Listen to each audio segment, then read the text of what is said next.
किसान भाइयों, जब हमारी धान की स्टेज 20 से 25 दिन के आसपास पहुंच जाती है, उस समय कल्ले बहुत तेज़ी के साथ बढ़ रहे होते हैं। उसी समय पर किसान भाइयों सही उर्वरकों का प्रयोग कर लेते हैं तो वहां पर कल्ले बहुत तेज़ी के साथ बढ़ते हैं, फसल की अच्छी सी ग्रोथ होती है और पौधा हमारा हरा भरा बना रहता है। तो आज की वीडियो में हम कुछ बताने वाले हैं कल्ले को कैसे बढ़ाएं, और जो आप खाद दे रहे हैं इस समय धान की फसल में बहुत से किसान भाई माइक्रो न्यूट्रिएंट्स बहुत फर्टिलाइज़र डाल रहे हैं, वो ना डाल करके सब केवल 2 से 3 खादों का प्रयोग ही काफ़ी है। बहुत ही अच्छा शानदार रिजल्ट मिलेगा, पूरी जानकारी बताएंगे। सबसे पहले किसान भाइयों, धान की फसल को नाइट्रोजन यानी यूरिया सबसे ज़्यादा आवश्यकता होती है। किसान भाइयों को धान की फसल में मुख्य रूप से 3 बार यूरिया का प्रयोग करना चाहिए। रोपाई के समय प्रयोग करना चाहिए, फसल जब 20 से 25 दिन के आसपास हो जाती है तब करना चाहिए, और तीसरी बार जब फसल हमारी 35 से 40 या 45 दिन के आसपास पहुंच चुकी होती है उस समय यूरिया का यानी नाइट्रोजन का प्रयोग कर देना चाहिए। अब हम बताएंगे अपनी जो धान की फसल है जब 20 से 25 दिन के स्टेज पर फसल पहुंच चुकी है उस समय कौन सी खाद डालें। सबसे पहले किसान भाइयों लेना है नाइट्रोजन यानी कि यूरिया आपको लेना है। यूरिया कितनी लेनी है?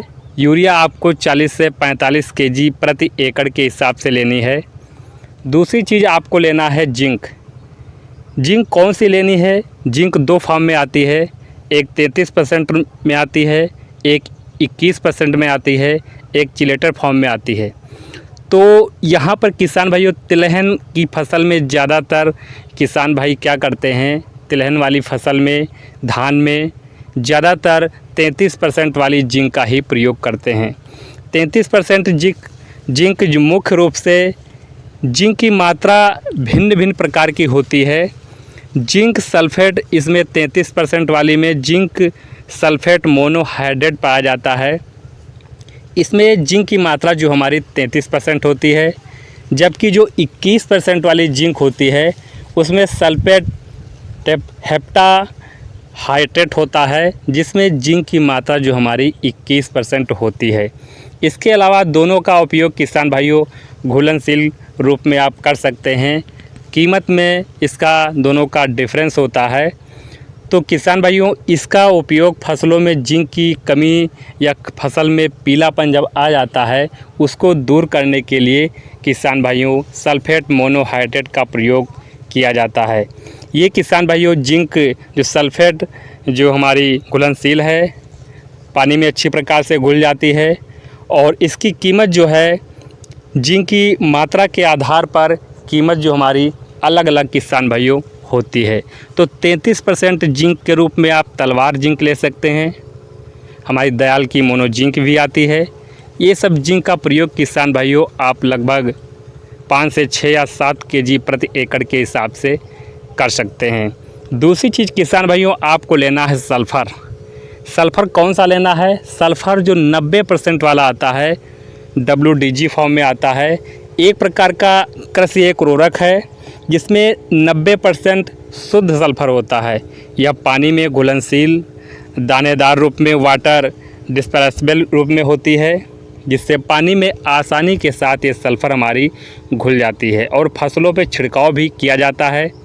यह पौधे के लिए एक बहुत ही उपयोगी सल्फ़र होता है। जब यूरिया में आप मिला देते हैं तो इसकी क्षमता दोगुनी बढ़ जाती है और बेहतर तरीके से यूरिया काम करती है, सल्फ़र भी हमारा बेहतर तरीके से काम करता है। तो 90% जो सल्फ़र DG फॉर्म में आता है, इसका किसान भाइयों मिट्टी में सल्फ़र को जो कमी होती है उसको दूर करने के लिए किसान भाई कर सकते हैं। बात रही अगर इसकी सल्फ़र डालने से जो हमारी रोग प्रतिरोधक क्षमता है उसमें भी वृद्धि हो जाती है। सल्फ़र पौधों को कुछ बीमारियों तक लड़ने की क्षमता, कीटों से लड़ने की क्षमता भी रखता है। कीट हमारे खेत में नहीं आने देता है, उसको नियंत्रण करने में सल्फ़र बहुत अच्छा हेल्प करता है। तो किसान भाइयों सल्फ़र जो आपको लेना है 90% वाला, इसकी मात्रा 5 से 6 केजी प्रति एकड़ के हिसाब से आपको प्रयोग करना है। ये दोनों प्रोडक्ट आपको यूरिया में अच्छी प्रकार से मिला लेना है। किसी प्रकार की उसमें रोरी डिमकी नहीं होनी चाहिए। कभी कभी देखते होंगे यूरिया की, सल्फ़र की, जिंक की डिमकी बन जाती है, उसको फोड़ के बराबर पीस करके आपको ऐसे मिलाना है कि कहीं पर यूरिया सफ़ेद नज़र ना आए, पूरी एकदम से ब्राउन कलर की एकदम से सल्फ़र जिंक मिली हुई नज़र आए, तभी आपको छिड़काव बीज से अपनी वहाँ पर धान की जो रोपाई कर रखी है उसमें बुआई कर देना है। बुआई करते समय हल्की धूप होनी चाहिए ताकि सल्फ़र और जिंक का जो मिश्रण है पत्तियों पर न चिपकने पाए।